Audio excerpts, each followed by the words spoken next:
Iran America जंग ज़मीन से निकलकर खलाओं में चली गई। रशिया और चाइना के सैटेलाइट्स ईरान की मदद को आ गए। ये सैटेलाइट्स किस तरह ईरान की मदद कर रहे हैं, आमिर रज़ा से बात करते हैं। आमिर भाई, मैंने बता तो दिया अपने नाज़रीन को कि अब ये जंग जो है वो ज़मीन से निकलकर खलाओं में चली गई है। कैसे चली गई, सैटेलाइट्स कैसे मदद को आ गए, ये हमारे नाज़रीन को बताइए। अच्छा, ये मदद को आएंगे या नहीं आएंगे, हम तो सैटेलाइट तक नहीं जाएंगे, लेकिन सैटेलाइट तक जो जा सकते हैं उन्होंने जाके ये बताया कि भाई ईरान इस वक्त तनहा नहीं है। चीन और रशिया जो है वो अमेरिका के ख़िलाफ़ उसके सैटेलाइट्स जो हैं काम कर रहे हैं। एक मशीर हैं दिफा के अमेरिकन, उन्होंने एक इंटरव्यू दिया है, डगलस ग्रोवर नाम है, तस्वीर में साथ लगा लीजिएगा।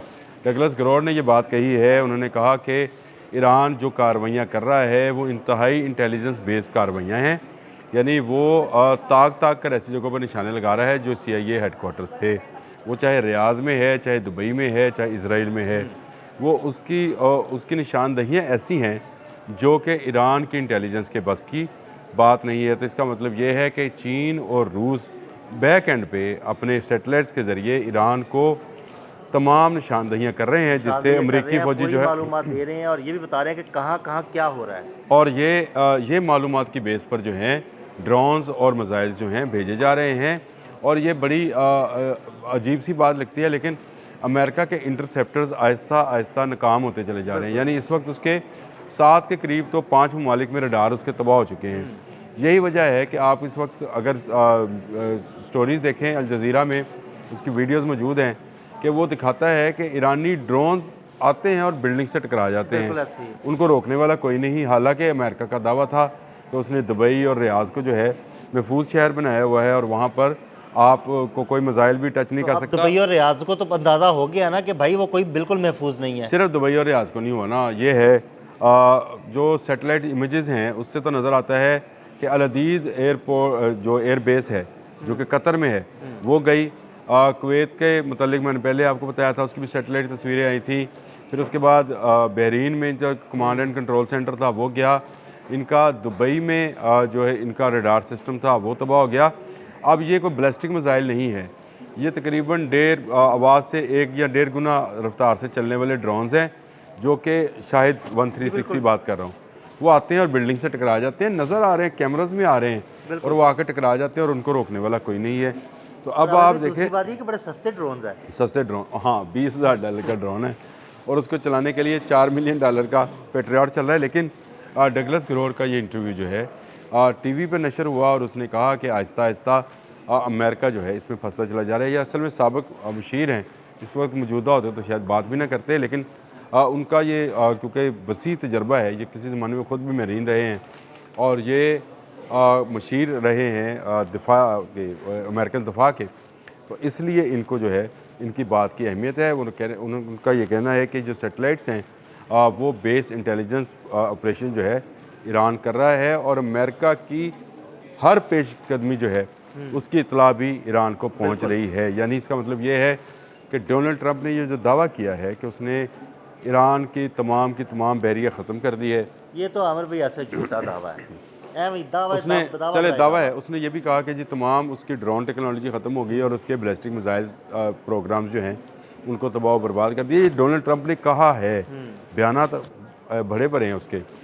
लेकिन डगलस ग्रोवर कहते हैं कि अगर ये ऐसी बात है तो फिर जो ड्रोन हमले हो रहे हैं वो ड्रोन कहाँ से आ रहे हैं? हाँ जी, बिल्कुल सोचने की बात है। जो मिसाइल हमले इसराइल में हो रहे हैं वो कहाँ से आ रहे हैं? जो बहरीन, कतर और कुवैत में और इराक़ में जो मिसाइल गिर रहे हैं वो कहाँ से आ रहे हैं? अगर सब आपने सिस्टम उसका तबाह करके रख दिया तो ये वो बात है जिसको लेकर इस वक्त अमेरिकी मीडिया के अंदर बहुत ज़्यादा शोर गौगा मचाया जा रहा है। अब आबनाए हुरमुज़ में अमेरिकन प्रेसिडेंट ये कहते हैं कि जो जहाज़ गुजर रहे हैं उनको मैं जो है हिफाजत फराहम करूँगा और उनकी इंश्योरेंस लेने में वो तैयार है।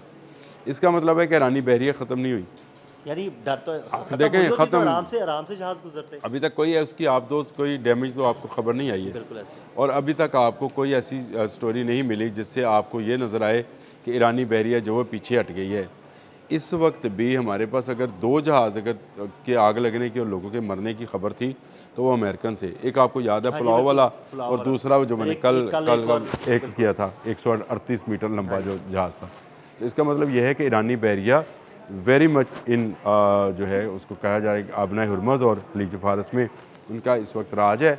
और अमेरिका अभी तक ना आबना हुरमज़ में ईरानी बॉर्डर के अंदर गया है और ना वो खलीज फ़ारस में उसके अंदर गया है। अगर ईरानी बहरिया ख़त्म हुई होती तो उसका बहरी बेड़ा आगे की तरफ बढ़ा था। हाँ, लाज़मी बात है, वो इससे उससे डर रहा है तो वो पीछे बैठा है ना।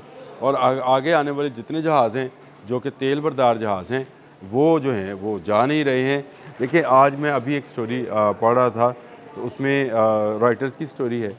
उसके अंदर ये था कि आहिस्ता आहिस्ता अमेरिका में तेल की कीमतें बढ़ेंगी जी बिल्कुल। और जो प्रेशर है वो डोनाल्ड ट्रंप पर आता चला जाएगा, जिसका जिक्र आपने अभी किया कि 20,000 का ड्रोन गिराने के लिए 4 मिलियन का पेट्रियट चलाया जा रहा है।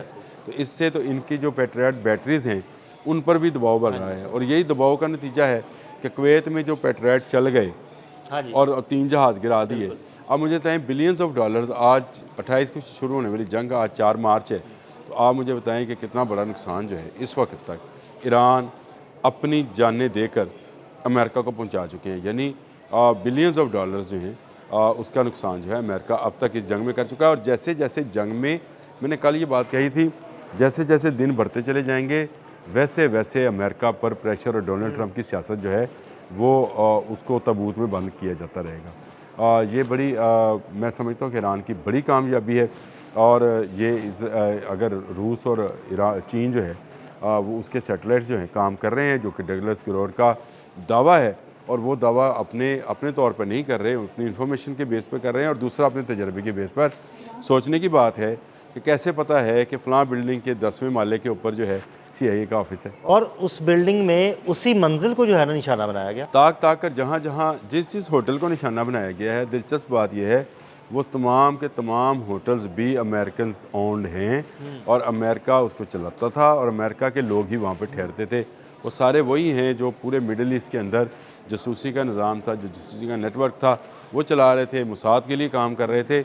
उन लोगों को ताक ताक कर अगर निशाना बनाया है तो ईरान की इंटेलिजेंस से ज़्यादा मुझे इस बात का, डगलस ग्रोवर की इस बात का यकीन है कि ये तमाम मामला जो है चीन और रूस ने अपने हाथ में लिए हुए हैं। और ईरान को जो डाटा फराहम किया जा रहा है, सारा डेटा जो है ना जो डाटा फराहम जो फराहम किया देखें, पहली बात तो यह है कि रूस बराह रास्त इस जंग में नहीं आएगा, आएगा तो फिर एटमी जंग है। हाँ जी बिल्कुल। फिर तीसरी जंग ये तो उसने कल कह भी दिया, रशिया की तरफ से एक बयान भी आया कि ये तीसरी आलमी जंग होने जा रही है। हाँ जी, दतीरी बस्तोनोव का बयान आया था, उसने कहा फिर एटमी जंग होगी और फिर पता चलेगा कि हिरोशिमा नागासाकी में खिलौने चले, ये इतनी बड़ी जंग होगी।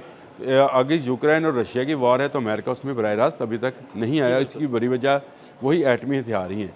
और अब भी जो देखें, अगर चीन और रशिया बराह रास्त नहीं आए, हम भी ये बात कह रहे थे, बोल रहे थे कि ये दोनों मुल्क अगर इत्तेहादी हैं, 90% तेल जो बीजिंग ले रहा है तेहरान से उसका कुछ तो बदल दे, तो इसका मतलब ये है कि ये सैटेलाइट्स जो हैं ये पूरी मालूमात फराहम कर रहे हैं। और वो जो रजीम चेंज करने के लिए अमेरिका आया था, वो जो बैलिस्टिक मिसाइल प्रोग्राम ख़त्म करने के लिए और जो एटमी रिएक्टर्स बंद करने के लिए आया था, उसमें से कोई एक चीज़ भी ईरान अभी तक तस्लीम नहीं किया है।